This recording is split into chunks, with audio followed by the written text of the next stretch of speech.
O nosso retiro vai consistir em 6 temas, 6 meditações. Muitas delas foram inspiradas naquele livro daquele monge beneditino, o Dom Anselm Green. Eu não sigo ali tudo, mas se viu a começar pelo título de inspiração.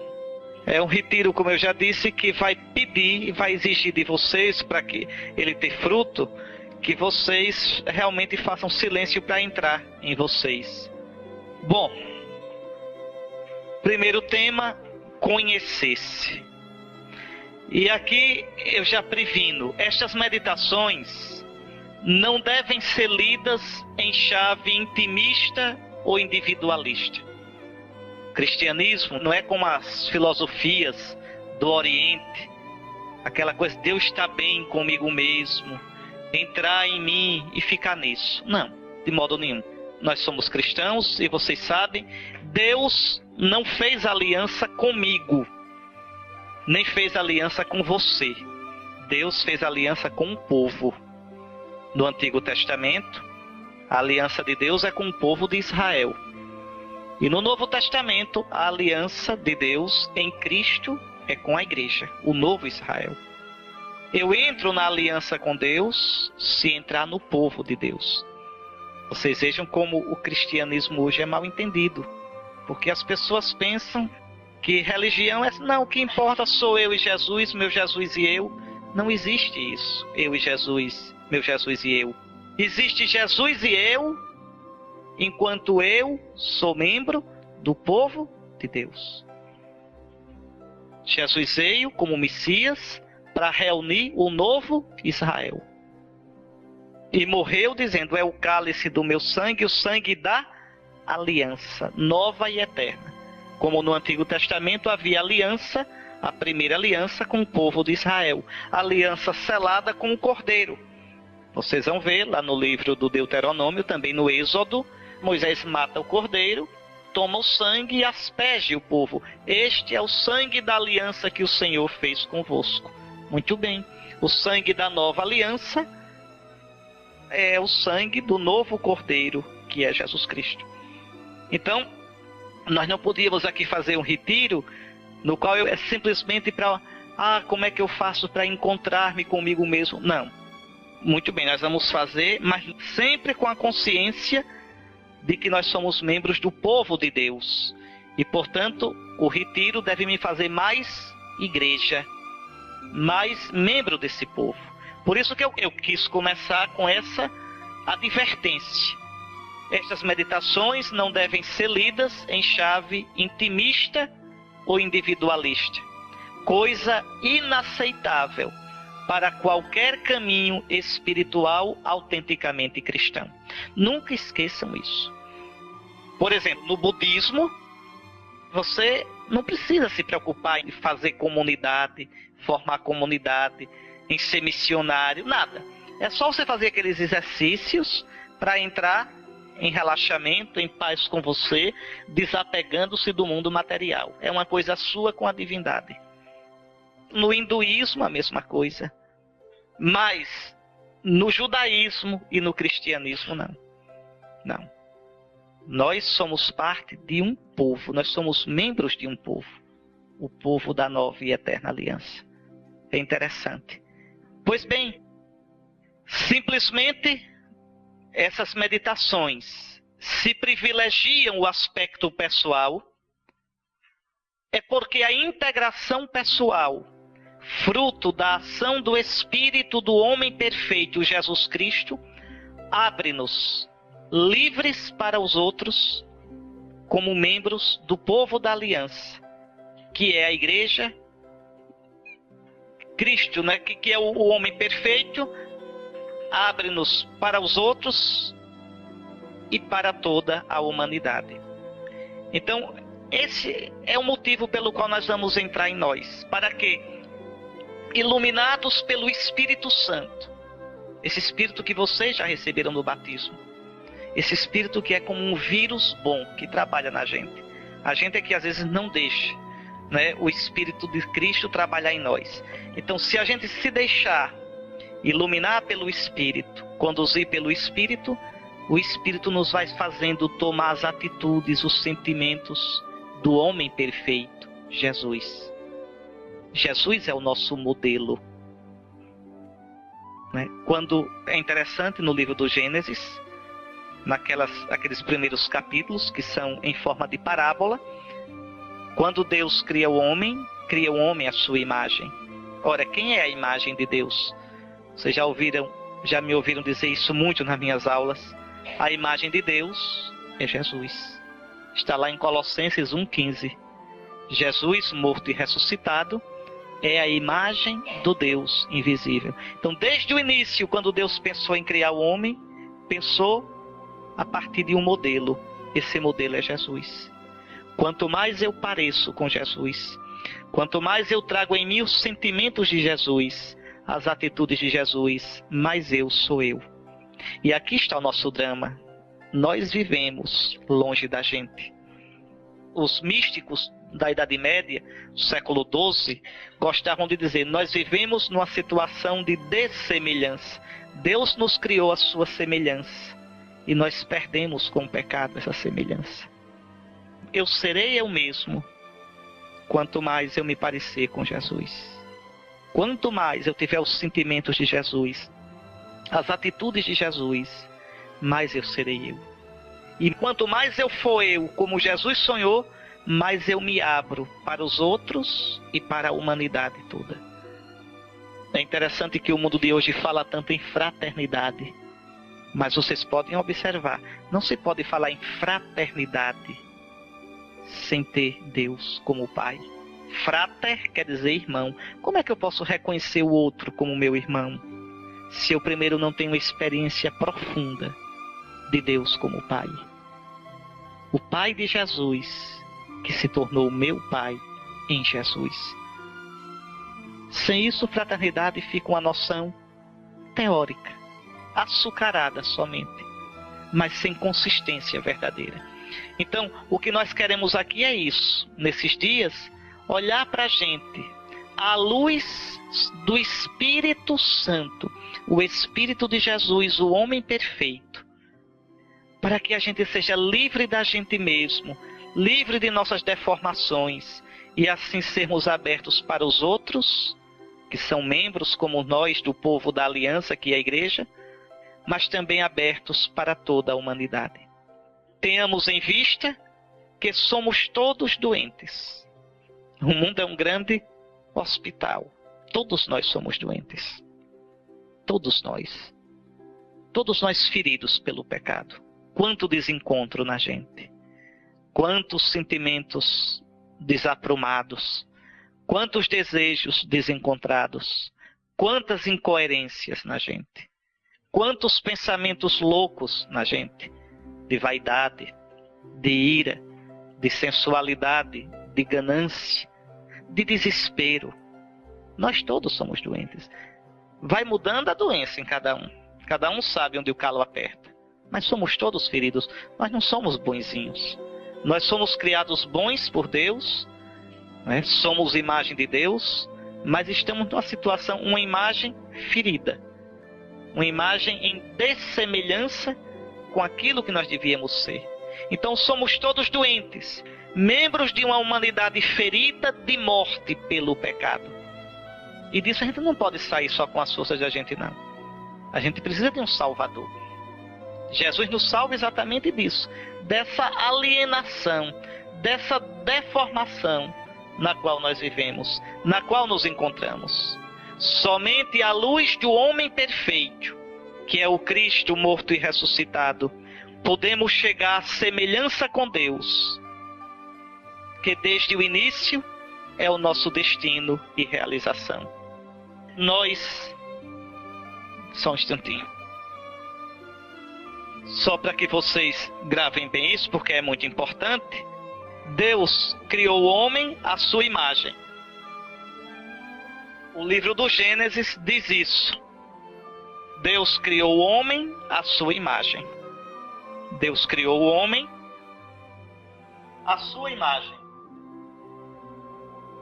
Mas o que significa ser imagem de Deus? O Antigo Testamento não sabe o que significa ser imagem de Deus. O Antigo Testamento sabe que o homem é a imagem de Deus, mas não sabe o que significa ser imagem de Deus concretamente. É o Novo Testamento quem vai dizer. Então, em Colossenses 1,15, falando de Cristo ressuscitado, diz: Ele, Jesus morto e ressuscitado, Ele é a imagem, em grego é o ícone, é a imagem do Deus invisível. Agora sim, quando o cristão lê o livro do Gênesis, diz: então dizer que o homem é a imagem de Deus é dizer que o homem foi criado à imagem de Cristo.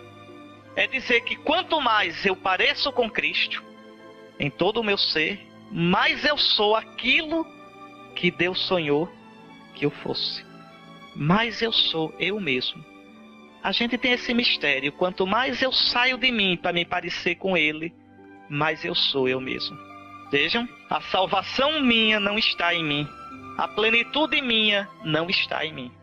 Parece até contrário ao título do nosso retiro: o céu começa em você. Como é que começa em mim, se não está em mim? Vamos ver isso. Então, repito, tenhamos em vista que somos todos doentes, membros de uma humanidade ferida de morte pelo pecado. Somente à luz do homem perfeito, à luz do Cristo morto e ressuscitado, podemos chegar à semelhança com Deus.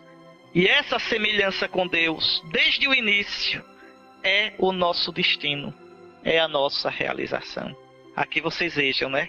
Jesus é importante não é só para os cristãos, é para todo ser humano. Quem não chega a parecer com Jesus se frustra como ser humano. É alguém que foi criado para um objetivo e não chegou a ele. Não duvidem nunca disso. Cristo é nossa medida. Cristo é o nosso modelo. É nesta direção que as meditações deste retiro desejam traçar um caminho. E aqui eu queria ler para vocês, para servir de ponto de partida dessa meditação nossa, Marcos, capítulo 10, versículos 17 a 22. Ao retomar o seu caminho, Jesus está indo para Jerusalém. Jesus vai morrer e ressuscitar. Ao retomar o seu caminho, alguém correu e ajoelhou-se diante dele, perguntando: Bom mestre, que farei para herdar a vida eterna? Veja, o que é que essa pessoa aqui quer? Quer encontrar a vida. Que farei, mestre, para viver de verdade? Que farei, mestre, para ser feliz? Para entregar minha vida num modo, numa causa que vale a pena? Que farei, mestre, para me realizar? Que farei, bom mestre? Jesus respondeu: Por que me chamas bom? Ninguém é bom, senão só Deus.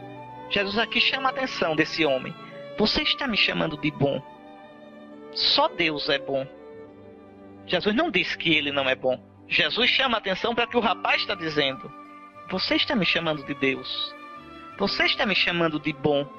Você está colocando em mim sua esperança. Pois bem, tu conheces os mandamentos.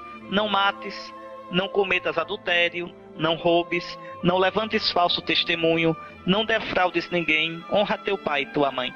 Interessante que Jesus coloca os mandamentos da segunda tábua, os mandamentos que dizem respeito ao próximo. Repare como no cristianismo você não pode falar de amor a Deus sem abrir o coração para os outros. Tu conheces os mandamentos.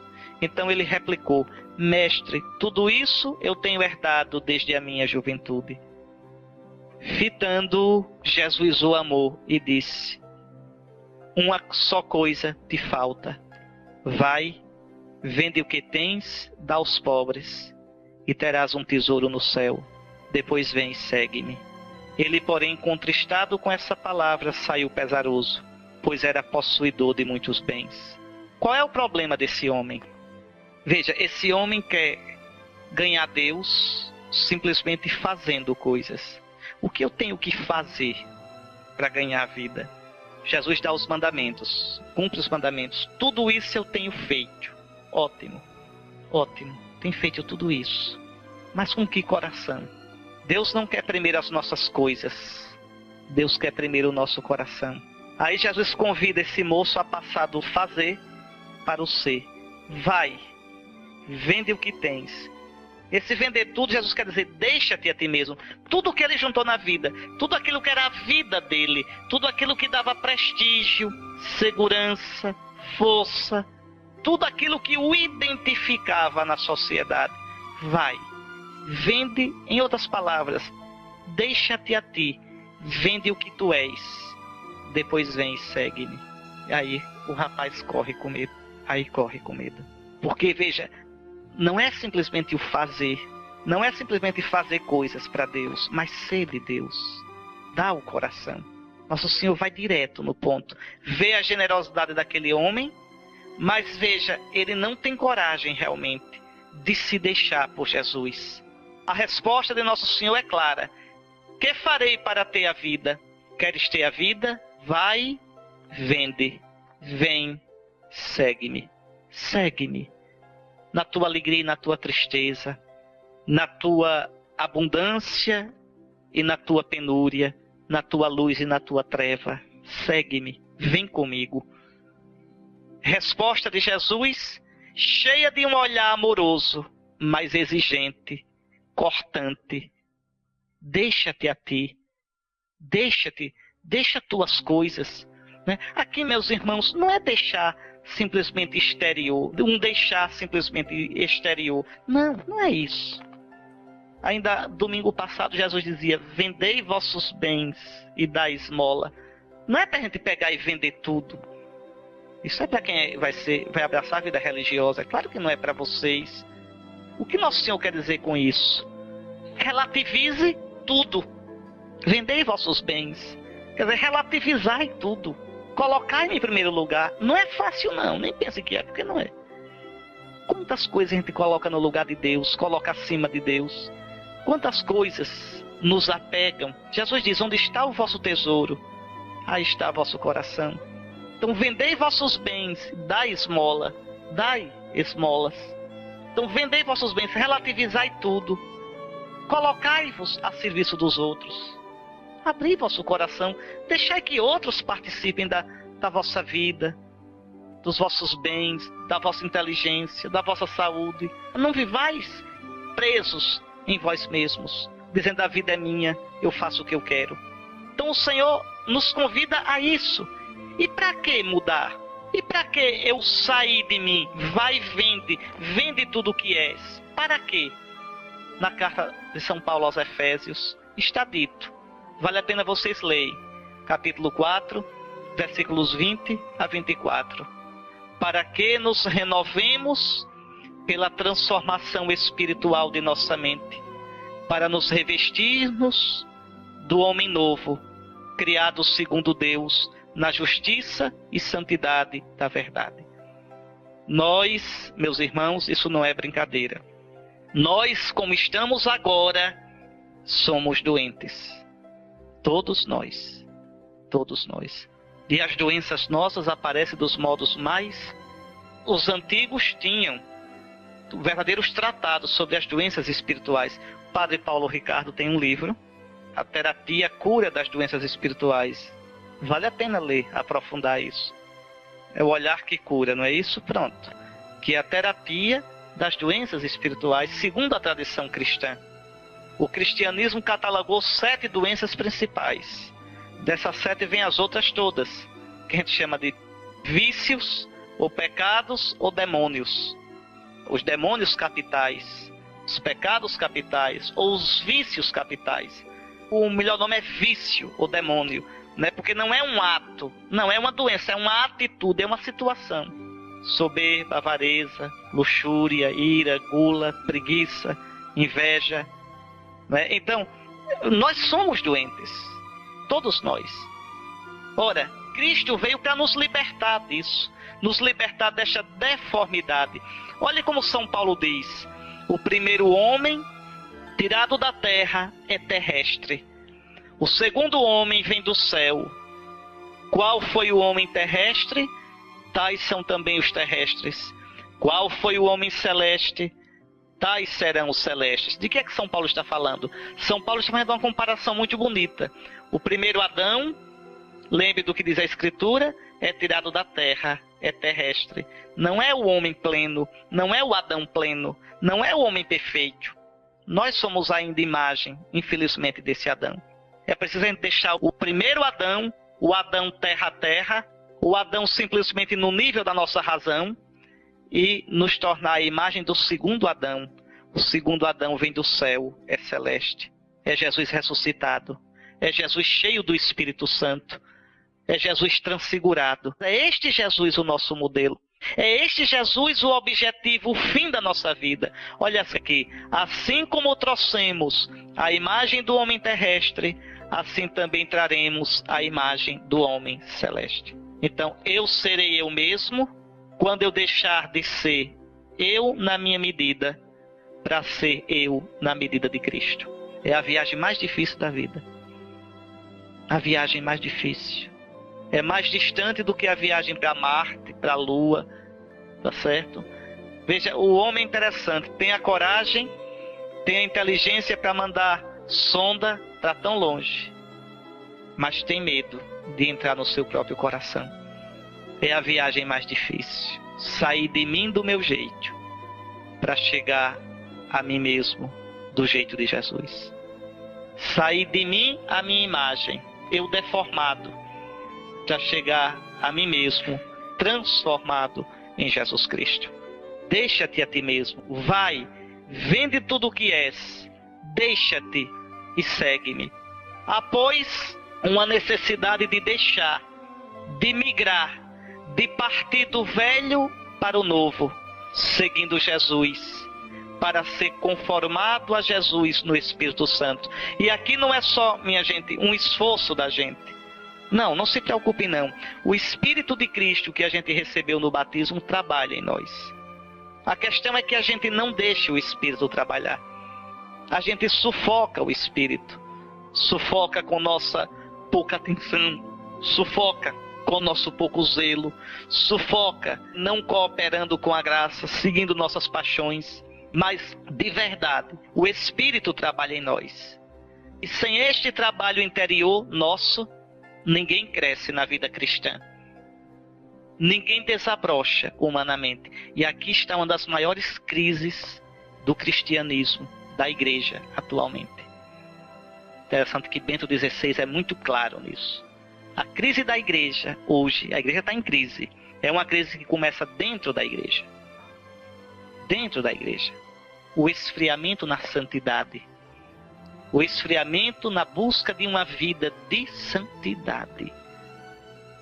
De docilidade ao Espírito de Cristo que nos transfigura. Isso exige que eu lute contra meus vícios. Lute contra meu pecado, sabendo que Deus luta por mim na força do seu Espírito. A gente querer ser santo simplesmente cantando, amém, aleluia, batendo palma, aquele negócio todinho, isso não é como o voo de galinha, assim, voa e cai novamente. Não. A santidade verdadeira requer um exercício interior, perseverante, gradual.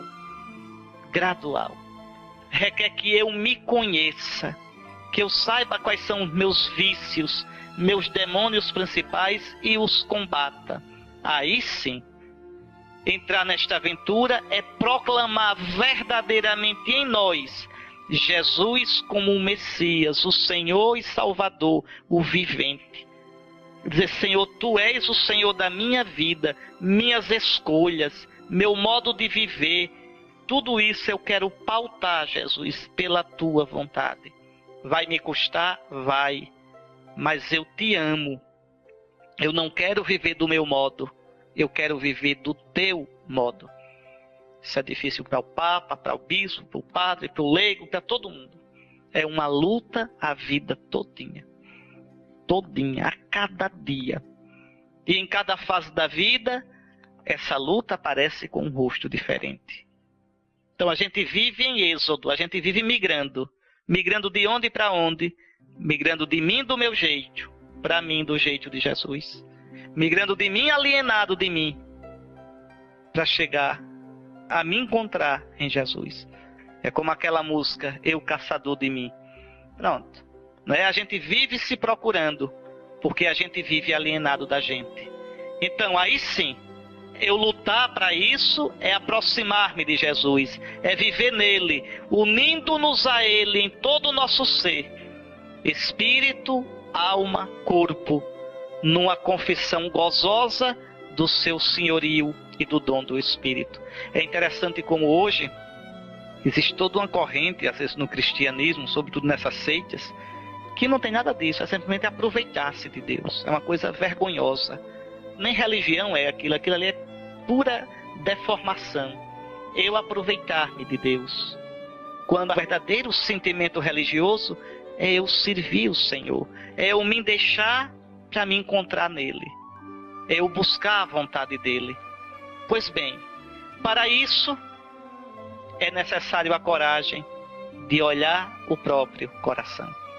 Aqui é que é danado. A gente quer encontrar Deus. O que eu faço, Senhor? O que eu faço para te encontrar? O que eu faço, Senhor, para que o Deus que eu amo, o Deus que eu adoro, não seja um Deus da minha cabeça, mas seja o Deus verdadeiro? O que eu faço, Senhor, para que a minha amizade contigo seja verdadeira? Uma das coisas que mais me escandaliza na vida, e me escandaliza mesmo, é ver pessoas que passam a vida todinha rezando, a vida todinha tendo uma vida espiritual, mas às vezes se engancham em coisas tão miúdas e são incapazes de superar infidelidades tão miúdas que a gente fica impressionado. Meu Deus, essa pessoa reza todo dia, essa pessoa comunga todo dia, mas, por exemplo, não consegue deixar de falar mal da vida alheia, não consegue deixar de criticar, não consegue deixar de ser azedo. Veja, o Senhor nos convida de verdade a sair dessa situação.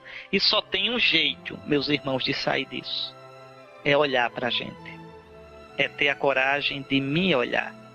Olhar o próprio coração. Olha aqui. Que é necessário fazer para ser salvo? Perguntou um monge. Eu vou citar nesse retiro, viu? Muitas vezes os ditos dos monges do deserto. Os monges que viveram no século III, IV, V nos desertos do Egito, na Sétia, na Célia, no deserto da Palestina, no deserto da Síria, desenvolveram uma verdadeira sabedoria espiritual. Às vezes com uns ditozinhos bem breves, bem rústicos, mas cheios de sabedoria. Então veja, um monge pergunta: o que é necessário fazer para ser salvo? E o ancião, o monge mais experiente, respondeu: tenha um coração e será salvo. O que é isso? O que é o coração? O coração é o homem nas suas raízes mais profundas. O coração é o núcleo da personalidade, ali onde eu digo eu, onde eu posso dizer sim, e onde eu olho Deus e digo tu. O coração é aquele lugar onde o homem ferido, desarticulado, dividido, pode enfim habitar consigo, reconhecer-se, reconhecer o Senhor, reconhecer os irmãos e orar de verdade. Tenha um coração e tu serás salvo. Volta ao teu coração, como dizia Santo Agostinho. Observa o que sentes e verás que és imagem de Deus. A gente vive numa época, meus irmãos, que é uma das épocas mais doentes da história da humanidade. Talvez a época mais doente que o homem já tenha vivido é a nossa. Isso não é brincadeira. Veja, é uma época de distração. A gente vive fora da gente. É internet, é televisão, é música, é barulho. A gente não consegue mais parar e entrar na gente. A gente não suporta mais o silêncio. Até às vezes na missa, às vezes a gente vai fazer silêncio, alguém pega o microfone, vamos agora fazer silêncio. A gente estava tentando fazer. Não é? Até que alguém resolveu pegar o microfone para dizer, vamos fazer silêncio, vamos fechar os olhos e dizer, Jesus, homem, cale a boca, deixa a gente fazer silêncio, sem música de fundo, sem musicazinha para entreter, o silêncio puro e simples. O silêncio quando a gente se levanta. Para que já se levantar falando? Quando se levanta, silêncio. Fique um pouco com você.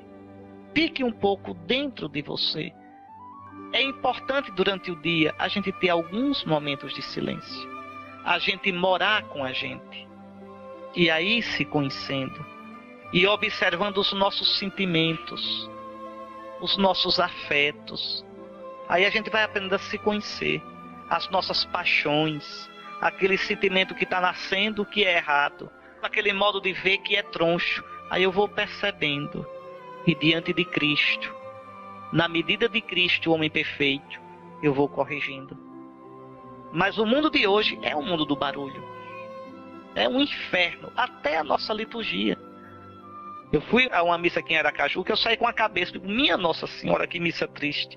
Eu não consegui entender uma palavra do que cantavam, porque o barulho nessas caixas de som era um barulho tão grande, com um som tão alto. Eu digo, isso é um inferno, isso não é uma liturgia. Entende? Veja, o medo do silêncio, o medo da solidão. Quando a gente aprende a se encontrar no silêncio, a gente deixa de ter medo da solidão, porque a gente descobre que não está só, né? A gente descobre lá dentro, no íntimo de nós, o outro, Deus, que nos diz, eu te amo, eu te conheço, tu és importante para mim.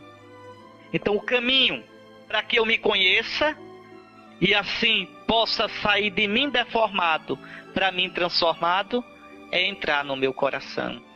Volta ao teu coração, observa o que sentes e verás que és imagem de Deus.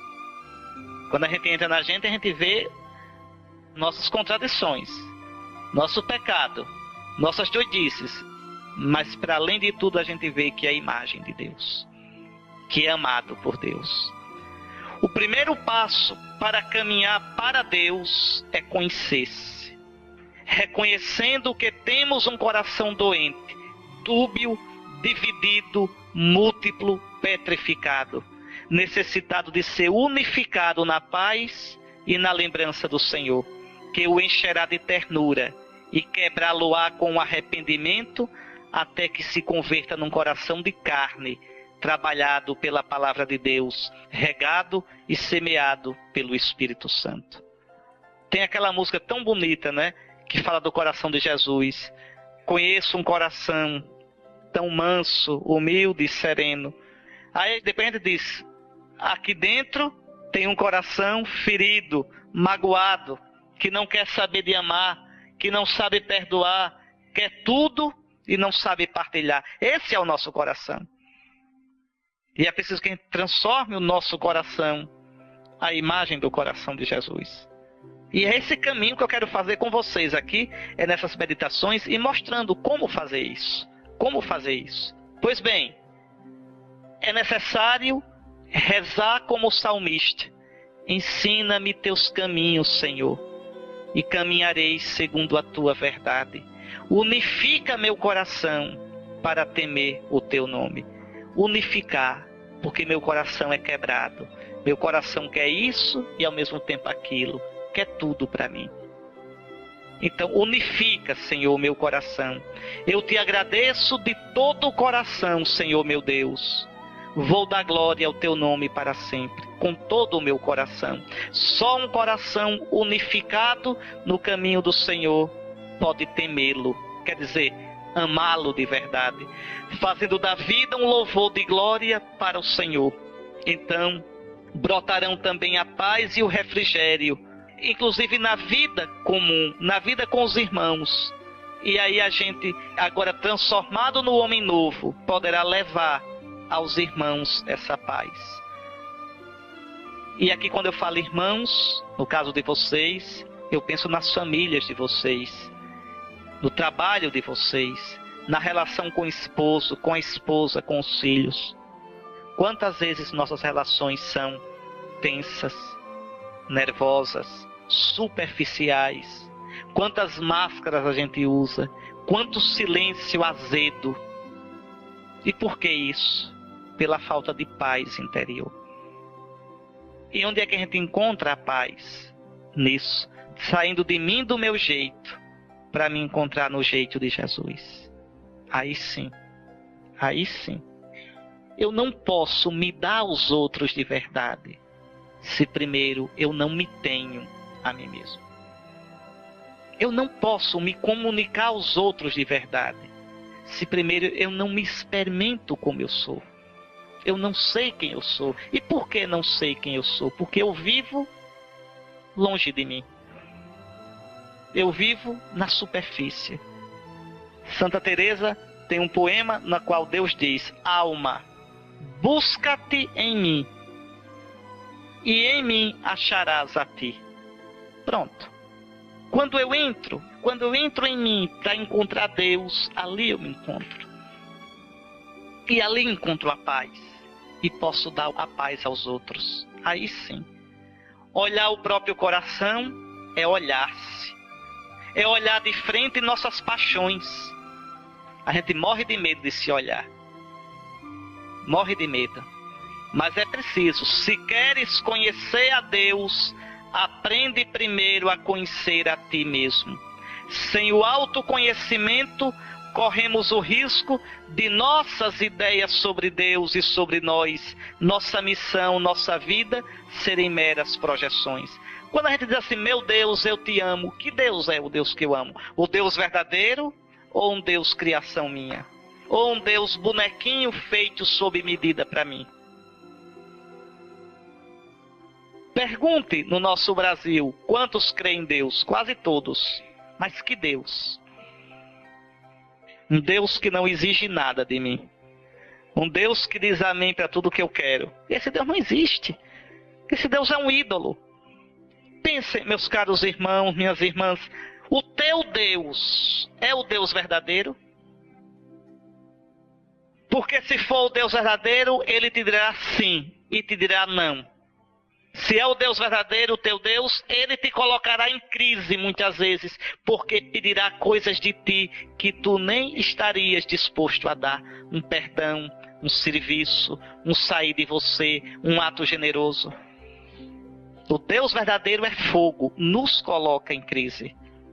Aquela frase do Frei Inácio, nos dá a paz, mas não nos deixa em paz. E eu só vou descobrir o Deus verdadeiro se eu me conhecer. Sem eu me conhecer, sem eu olhar para mim, o meu Deus é falso.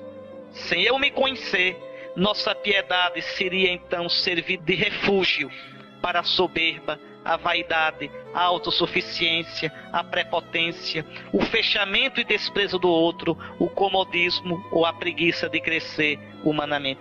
Um bando de santos do pau oco. Quantas vezes a gente encontra tanta imaturidade em gente de igreja? É isso que mais me escandaliza. Eu digo, meu Deus, como é possível rezar todo dia, comungar? Como é possível e não amadurecer humanamente? A verdadeira experiência de Deus nos amadurece. A verdadeira experiência de Deus mostra quem sou eu e quem é Deus. Aquilo que São Francisco perguntava. Senhor, quem és tu? Quem sou eu? Tu és o meu tudo. Eu sou o teu nada. Mas pense que nada feliz. Que nada feliz, São Francisco. Porque o tudo dele era Deus. Então, olhando para ele, ele aprendeu a dar espaço para Deus. Hoje a gente quer ser cristão sem isso. Isso que os antigos chamavam de ascese. Nós vamos falar sobre isso. Quer dizer, o exercício da vida espiritual. O exercício. Tá certo? Então, se queres conhecer a Deus, aprende primeiramente a conhecer a ti mesmo. O verdadeiro caminho espiritual passa sempre pelo conhecimento de si próprio e, portanto, pelo conhecimento das paixões da alma e pelo seu tratamento. É este o caminho para Deus e, portanto, o caminho para a verdadeira humanização. Que aqui entendam, quanto mais eu parecer com Cristo, quanto mais eu for como Deus sonhou que eu fosse, mais eu serei humano. Às vezes a gente diz assim, não, mas é o meu humano. Não, é o seu desumano. Deus não pensou a gente com o pecado. Deus não pensou a gente troncho. Quem tronchou a gente foi o pecado. Aquilo que eu digo tanto a vocês, pecar é humano. Não, pecar é desumano. Pecar desumaniza. Se pecar fosse humano, quanto mais pecado eu tivesse, mais humano eu era. Não. O pecado é desumano e desumanizador. Quanto mais eu peco e quanto mais me entrego o pecado, mais eu viro uma fera. Eu viro um bicho. Eu viro um bicho. Então veja, esse caminho de se abrir a Deus, esse caminho de se olhar na luz de Deus, me humaniza. É muito bonito, porque vocês vejam, pode olhar, que as pessoas que são amigas de Deus são profundamente humanas. Pode olhar. Humanas, profundamente humanas. Querer voar para Deus, desconhecendo a si mesmo, é como Ícaro. Lembram Ícaro da mitologia grega? Que desejando aproximar-se do sol com asas de cera, caiu. As asas que nós construímos antes de nos encontrar com nossa própria realidade são também simplesmente de cera. Nós temos umas ideias megalomaníacas, fora de foco, umas ideias a respeito da gente mesmo. A vida com Deus não pode ser escapatória para os problemas que deveríamos resolver. A verdadeira piedade deve ser trazida para o chão do cotidiano e penetrar nosso dia a dia e nosso trabalho. Os antigos monges, quando noviço, rapazinho chegava no deserto para ser monge, aí procurava um monge mais velho e andava assim, porque esses monges antigos eles não viviam em mosteiro, não existia mosteiro. Só para vocês entenderem um pouquinho, você sabe que até o século IV os cristãos foram perseguidos pelo Império Romano. Ontem mesmo nós celebramos São Lourenço, que morreu no século III, na perseguição do imperador Valeriano. Quando, em 313, Constantino deu liberdade aos cristãos, muitos cristãos não se conformaram com aquela vida que foi começando a ficar relaxada. E aí eles deixavam tudo e iam para o deserto. E encheram, era mais de 5 mil, 10 mil homens e mulheres nos desertos da Sétia, da Célia, da Síria, da Palestina. Viviam lá. Eram homens e mulheres em geral rudes. Existiam alguns mais, mas a maioria era rude. Mas uma vida de busca de Deus. O que é que esses monges faziam? Porque eu vou falar muito neles, porque a sabedoria deles era muito grande, sabedoria espiritual. O que é que eles faziam? Eles passavam o dia ou fazendo esteira, ou fazendo cesto, balaio, para vender. E por que faziam ocupando as mãos? Para deixar a mente livre, para repetir os salmos, a palavra de Deus. Eles decoravam os salmos, decoravam, por exemplo, São Jerônimo sabia os 150 salmos de cor, e sabia o livro do profeta Isaías todinho de cor. Mas não tinha televisão, não tinha essas coisas. Aí é que tá, rezavam de verdade. Então, as mãos livres, trabalhando, e aqui no ritmo, veja, no ritmo da costura, eles ritmavam a oração. E para que isso? Para permanecer diante de Deus. Agora, juntamente com isso, tinha uma vida de penitência. A maioria só comia lá pelas 3 da tarde, água com sal e pão. Os mais virtuosos só comiam depois que o sol se punha. Então eles viviam assim. Era uma multidão de monges, de homens e mulheres que tinham uma vida realmente impressionante. E eles não tinham missa todos os dias, mas ao sábado eles se reuniram ao pôr do sol, vinham das suas cavernas, porque moravam sozinhos, vinham e ali conversavam, eles chamavam de sinax, a palavra sinax quer dizer reunião. Ali conversava, contava um pouco as histórias do que tinham vivido durante a semana no combate interior, e vinha um padre e celebrava a missa para eles.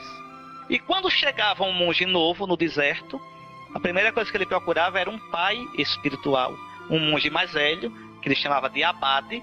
Abade vem de abá, pai, para guiá-lo. Um diretor espiritual, que a gente chamava de pai espiritual. E é interessante o que eu estou dizendo aí. Quando um monge novo chegava para o mais velho, eu queria que o senhor fosse meu pai espiritual. A primeira pergunta que ele fazia era essa: qual é a sua matéria? Ou seja, você trabalha com o quê? Você faz esteira? Você faz balaio? Por quê? Porque a santidade tem que começar nas coisas concretas. Não é aquela coisa voadora, à toa. Não. Primeira coisa, o que é que você faz na vida? O que é que você faz? Você vai trabalhar em quê? Porque exatamente nossa vida espiritual deve ser real. A sua vida espiritual deve partir do que você é. seu temperamento, sua história, sua família, seu trabalho, o dinheiro que você tem. Eu não posso ter uma relação com Deus como se tudo isso não existisse. A minha relação com Deus vai ser no meio da minha vida concreta. Eu como bispo, vocês como leigos, casados ou solteiros, no seu trabalho ou aposentado, do jeito que for. É ali que Nosso Senhor vem ao meu encontro. E é dali que eu tenho que voar para Deus. Para Deus. Então, uma espiritualidade baseada na minha realidade. Não uma coisa de anjo lá em cima, imaginando como deveria ser, mas desencarnada da minha realidade. Por isso que eu digo aqui, veja, o monge perguntava logo, qual é a tua matéria?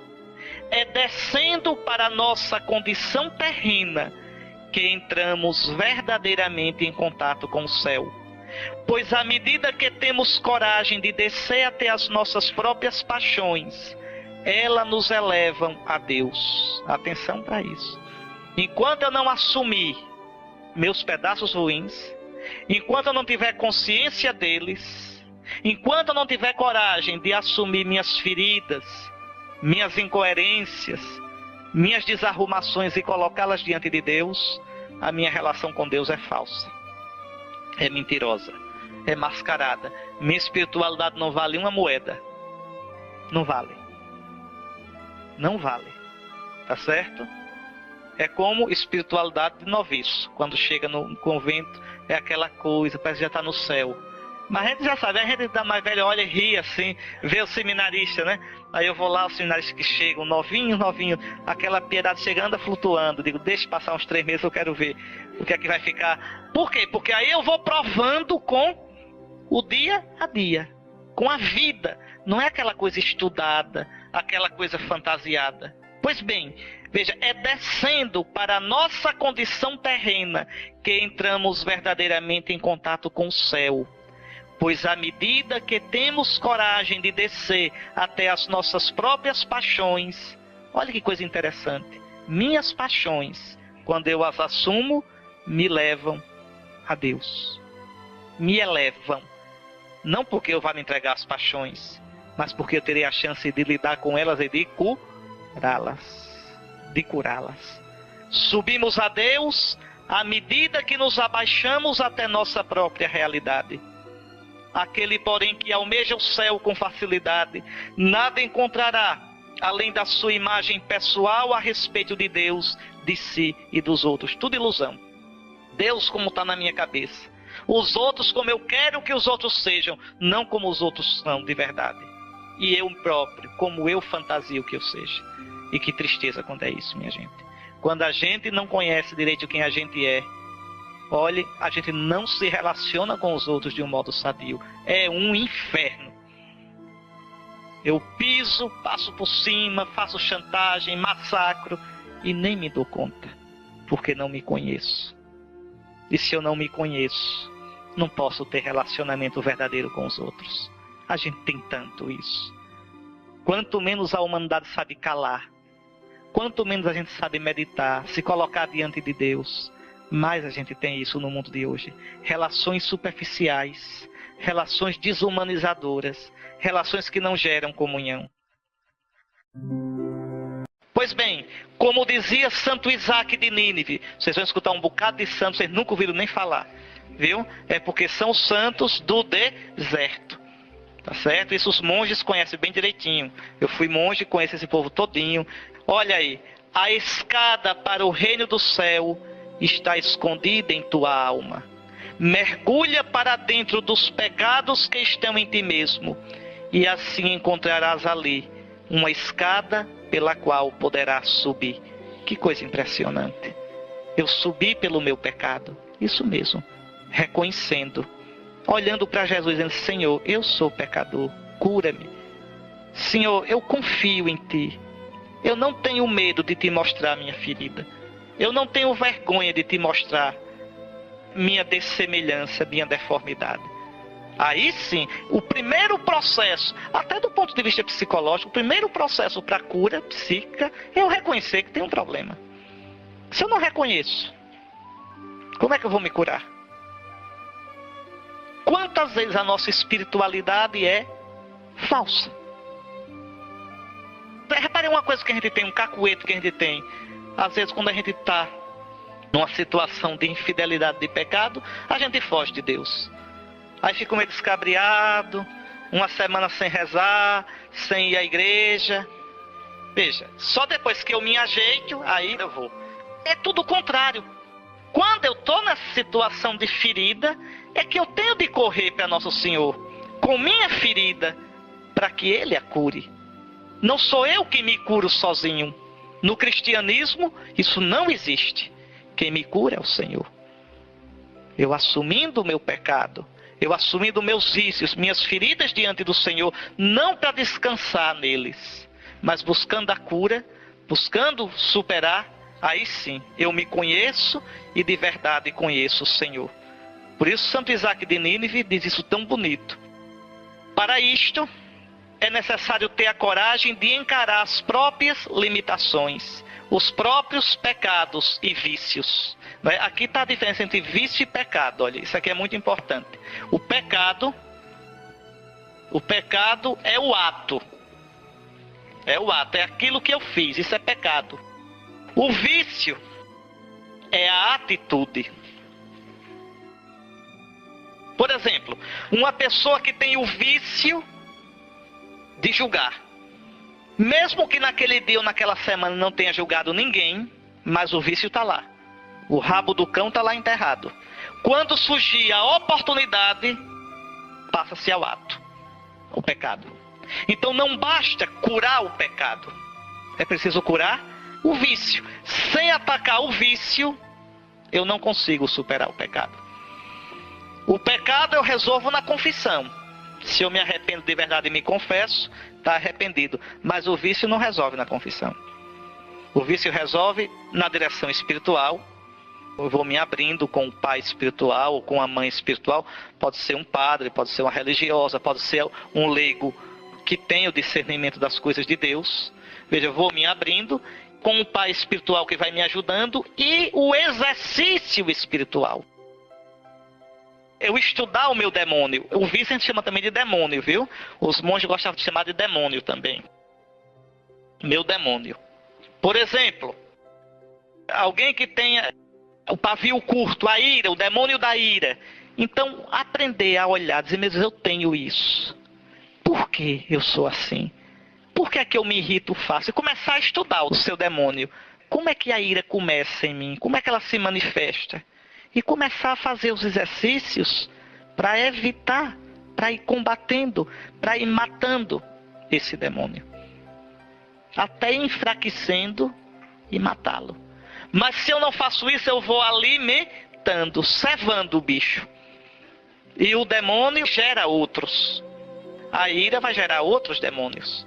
A soberba, a prepotência e outros mais.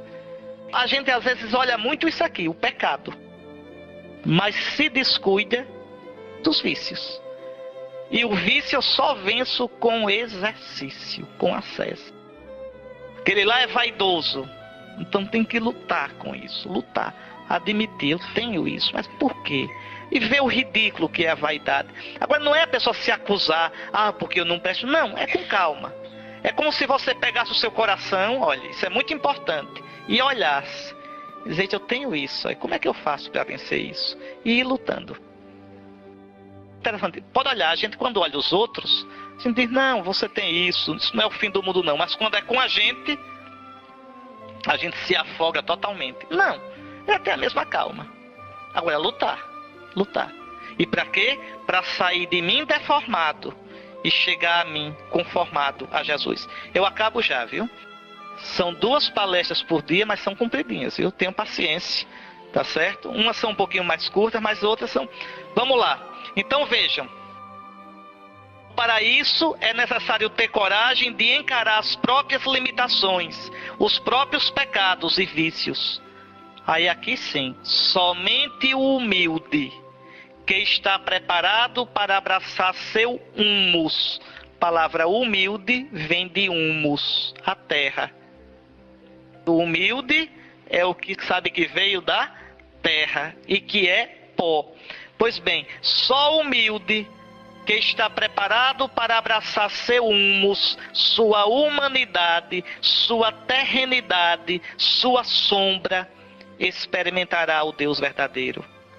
Por exemplo, hoje, como é difícil hoje a gente falar de Cristo e que Cristo é o Salvador, porque em geral as pessoas não sentem mais que precisam de um Salvador. Sentem não. Para que Salvador?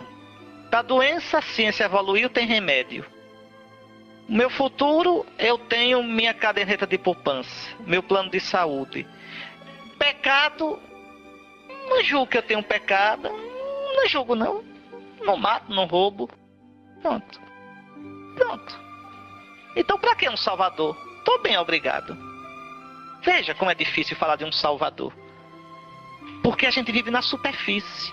Pode olhar, quanto mais vocês entrarem em vocês, mais vocês verão que são feridos, que têm pecado.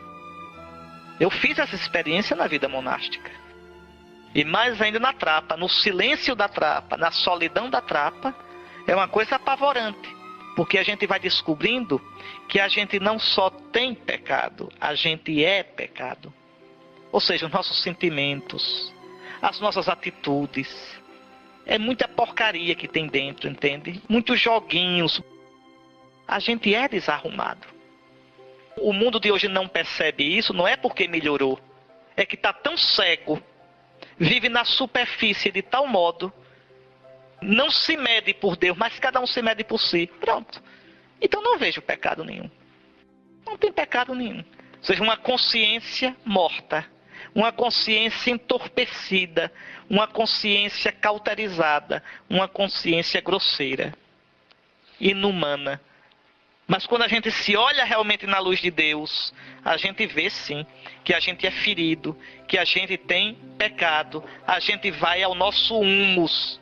E isso é a humildade. A humildade é a nossa própria verdade. A humildade é a verdade. Humildade não é eu fingir que não tenho valor. Não, eu tenho valor. E tenho muito pedaço ruim. Pronto. E assumir meus pedaços ruins. E procurar lutar. Isso é a humildade. Santa Teresa diz isso muito bonito. A humildade é a verdade. Então, a humildade é o caminho para Deus. A característica mais manifesta de que alguém se transformou segundo a medida de Deus. De verdade. Quando alguém tem uma vida realmente com Deus, é humilde. Nem ascese, nem vigílias, ou qualquer outra ação penosa proporciona a salvação, mas somente a humildade sincera. Olha aí, uma mulher, a abadesa Teodora. A humildade é o teste para uma vida a partir do Espírito de Deus, mas ela também é o fundamento sobre o qual o cristão constrói sua vida. Não construí a minha vida em cima dos meus sonhos megalomaníacos. Estava lendo uma vez Dom Columba Marmion. Ele hoje é beato, bem-aventurado Columba Marmion. Aí entrou no mosteiro, aí fez um plano como noviço. No primeira semana eu consigo a virtude do silêncio, na segunda semana a virtude da humildade, na terceira semana a castidade. Aí vai, vê tudo a partir dos sonhos megalomaníacos dele. Aí Deus quebra tudinho, desarruma tudinho, para depois, aí sim, quando Deus quebra as nossas estátuas falsas que a gente tem da gente, aí agora sim, sobre o bagulho, nossos ídolos, diz, agora eu vou construir. Não você como você quer, mas você como eu quero. Não você a sua imagem e semelhança, mas você a minha imagem e semelhança, que é Jesus morto, ferido e ressuscitado. Esse sim. Então é a partir do nosso humus, da nossa verdade. Sem humildade, o cristão está continuamente no perigo de colocar Deus a seu serviço. De modo que a humildade é condição prévia para que o discípulo de Cristo deixe Deus ser Deus e reconheça Deus como aquele que o ultrapassa. Eu não sei tudo de Deus. Eu não entendo, Senhor, por que sou assim. Eu não entendo os teus caminhos, mas eu me jogo em ti. Eu me abandono a ti. Eu confio em ti. Eu me deixo conduzir por ti.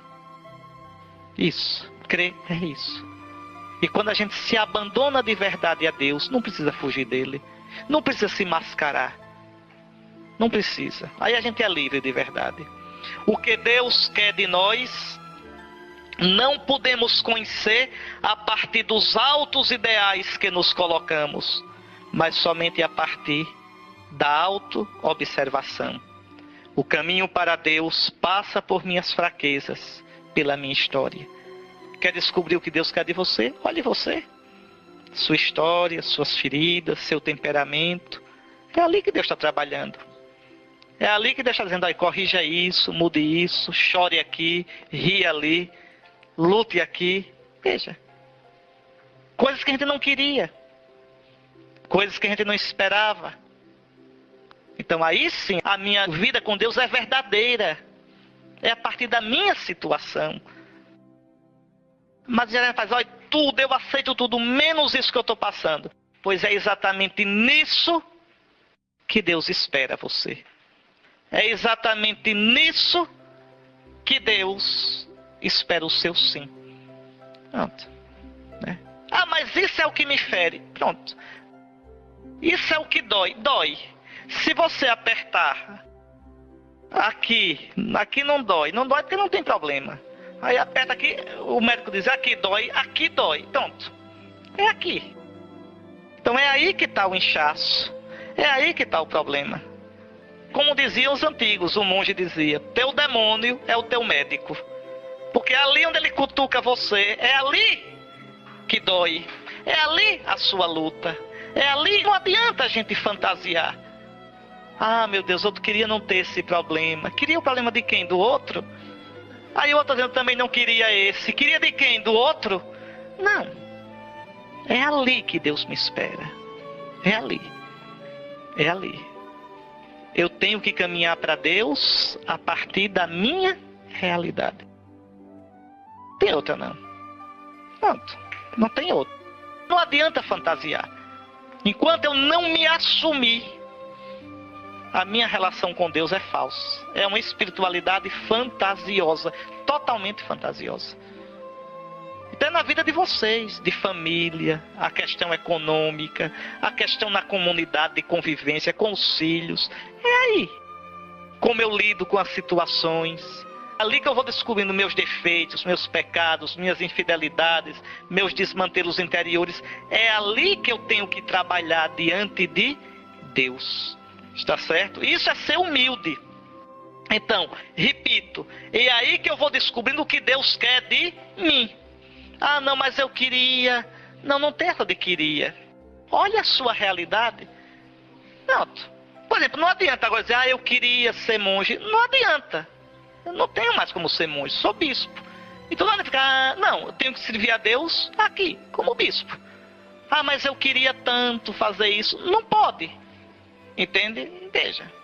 Então a verdadeira relação com Deus puxa a gente para a realidade. Qual é a tua matéria?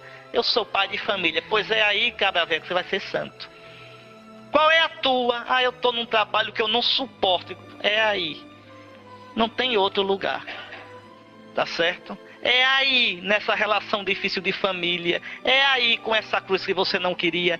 É aí que o Senhor te chama. É aí que o Senhor te espera. É aí que o Senhor espera o teu sim. A partir dessa situação, e não da tua ilusão, uma situação ideal. Não. Ah, eu queria ser como Santa Teresa, mas você não é, meu filho. Santa Teresa estava no Carmelo, presa no século XVI. Você está no meio da rua, mãe de família no século XXI. Então acorde e vá responder a Deus para ser santa. Santa Teresa foi porque respondeu na situação dela. Você responda na sua, vai ser até maior do que ela. Não tem jeito. É danado. Entende? Veja como é real a coisa.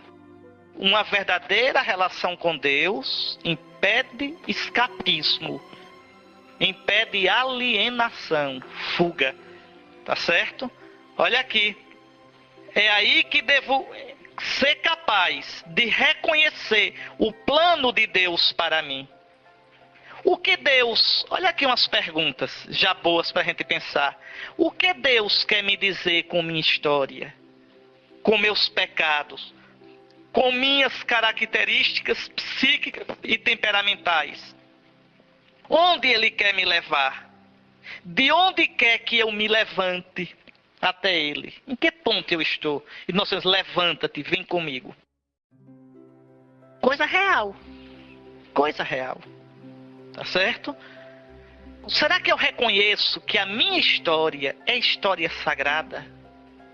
Quando eu vivo a minha história diante de Deus, se torna história sagrada.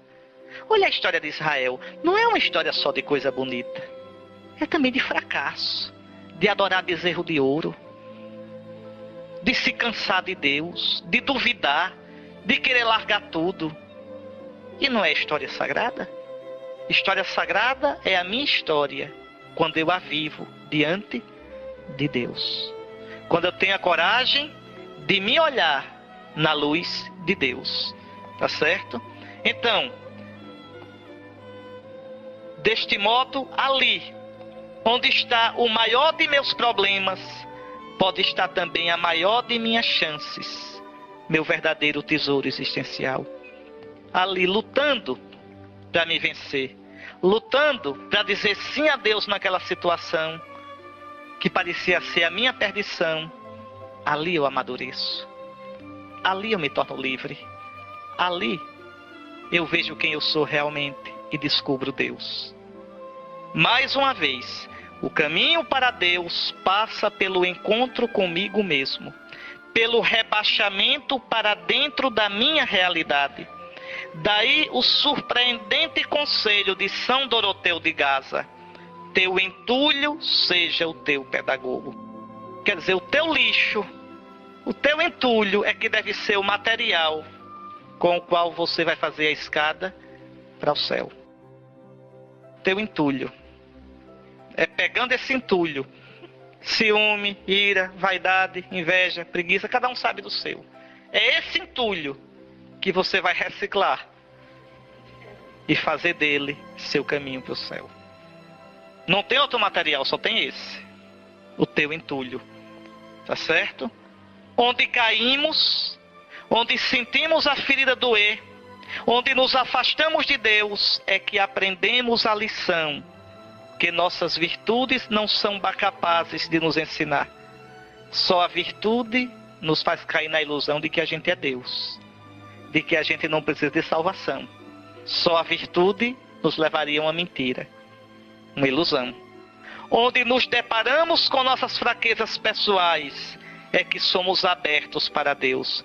Por isso a convicção dos antigos: Deus coopera em tudo para o bem daqueles que o amam, daqueles que são chamados segundo o seu desígnio. Olha aqui essa frase tão bonita, eu já gosto dessa frase, da Didaquê. A Didaquê é o primeiro catecismo da igreja. Foi escrito no final do século I, antes do Apocalipse, antes da segunda carta de São Pedro. Olha o que diz a Didaquê: tu aceitarás tudo quanto te acontecer, sabendo que a Deus nada é desconhecido de quanto te acontece. Senhor, eu não entendo. Eu não entendo, Senhor, porque eu sou assim. Mas uma coisa eu sei: sendo assim, tu esperas que eu te diga sim. Sim, com esse assim que eu sou. Sim, a partir deste assim que eu estou vivendo. Ou então essa frase de São Doroteu de Gaza: de tudo quanto Deus deixa acontecer, não há nada que seja inoportuno. Ao contrário, tudo é totalmente conveniente e oportuno.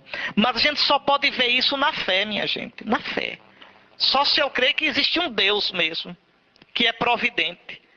Porque olhando só com os olhos da gente, a gente só vê a escuridão, o desespero e a raiva e a amargura. Bom, já falei muito. Ao término destas considerações, é importante ainda observar o seguinte: este autoconhecimento já é busca de Deus, e somente pode ser feito à luz do seu Espírito, Ele que ilumina, convence de pecado e consola. Como exclama o salmista: na vossa luz contemplamos a luz. Não é um exercício como o de yoga, não é uma coisa de autoconhecimento a partir de mim. Não, no cristianismo nada começa dentro, começa fora. Veja, eu olho para mim a partir de Cristo. Ele é minha medida, Ele é o meu modelo. Não olho para mim a partir de mim. Eu não sou a medida de mim. A medida de mim é Cristo. Quem diz quem eu devo ser é Cristo.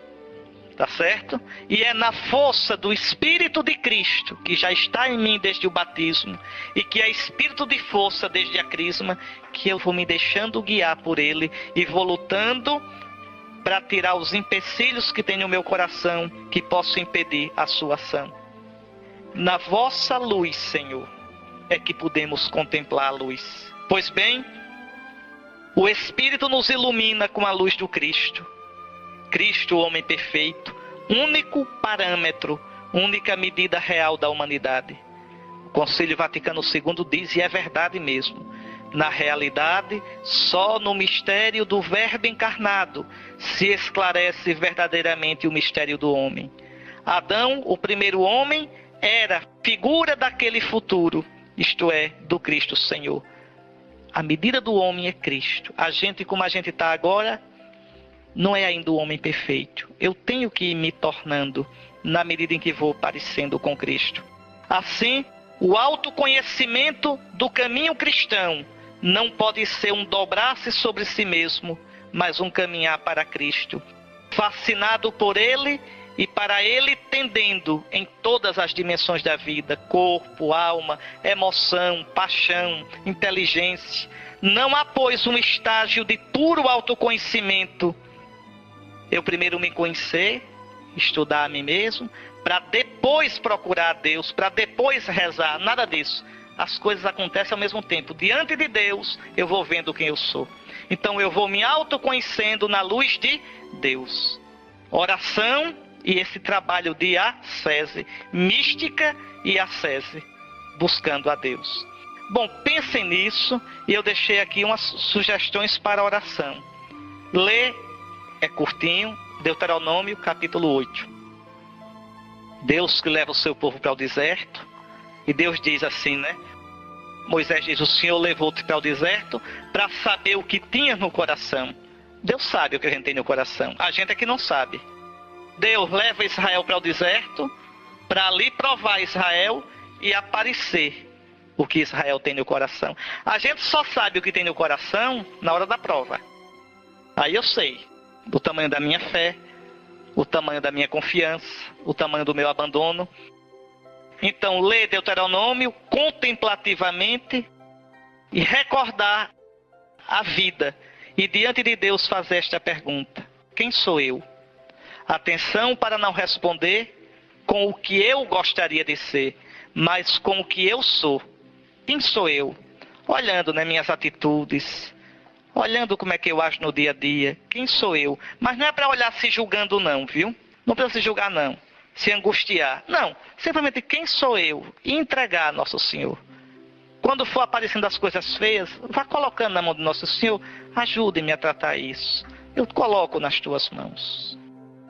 Então, descobri, por exemplo, eu sou invejoso. Senhor, eu coloco nas tuas mãos essa ferida. Senhor, cura-me disso. Não precisa se angustiar, nem se acusar, nem se mascarar. Muito bem, terminamos aqui.